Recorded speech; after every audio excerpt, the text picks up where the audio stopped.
Baik. Tanda-tanda sihir ialah, yang pertama, orang perempuan, orang lelaki, yang pertama sekali, dia akan gelisah, dia akan kepanasan, dia akan sakit selepas waktu asar. Sebelum waktu asar tak ada sakit kepala. Bila tergelincir waktu asar, dia sering kali sakit kepala. Ini tanda yang pertama. Yang mana bukan sakit kepala tadi daripada migrain, bukan daripada darah tinggi, bukan daripada sebab tak tidur malam, bukan daripada sebab ketumbuhan, kanser, darah beku dalam kepala, bukan.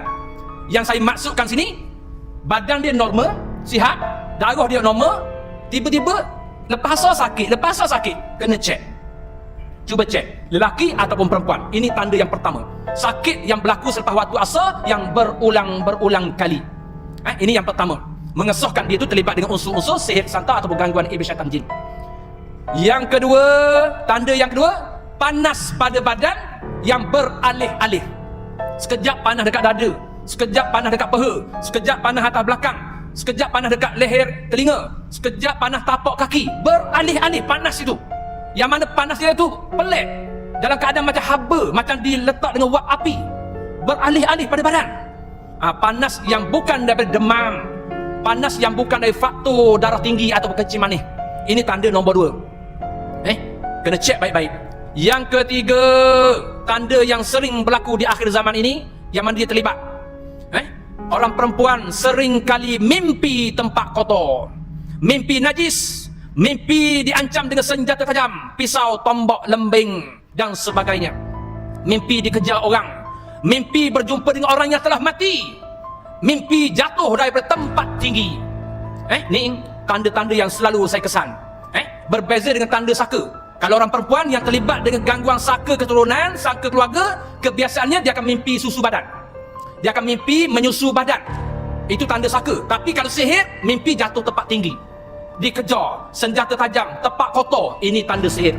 Yang keempat, sekiranya seseorang itu terlibat ataupun terkena ataupun ada unsur sihir di rumahnya, tempat tinggalnya, kerap kali bunyi buah guli atas-atas. Atas bumbung rumah dia bunyi macam guli, teng, bergolek.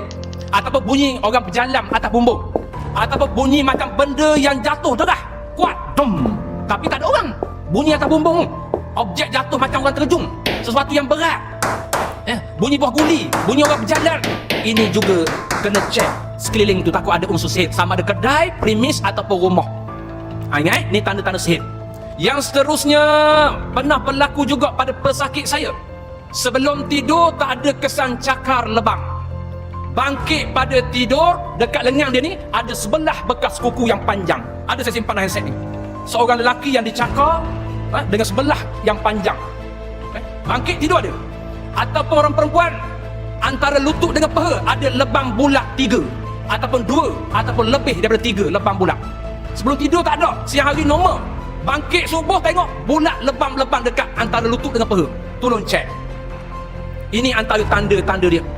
Yang seterusnya, tanda-tanda yang saya jumpa berdasarkan pengalaman saya 23 tahun dalam dunia rawatan, berlaku pada diri kita ataupun isteri kita, yang mana tanpa kita boleh kawal. Duduk di luar kedai kopi, kita molek, kita happy, suka, gembira. Balik rumah tengok bini terus barang. Tengok isteri kita terus rasa nak marah. Tengok isteri kita habis panas telinga, muka, dada, jadi seolah-olah hilang kawalan. Ini juga kena berhati-hati. Iaitu tanda yang kelima ni, amarah yang kata bukan daripada diri kita. Tiba-tiba jadi amarah ni, kena cek. Ini juga unsur-unsur yang berlaku dalam kehidupan kita. Tak boleh tengok isteri. Kalau tengok orang lain, tenang, sejuk, boleh cakap elok.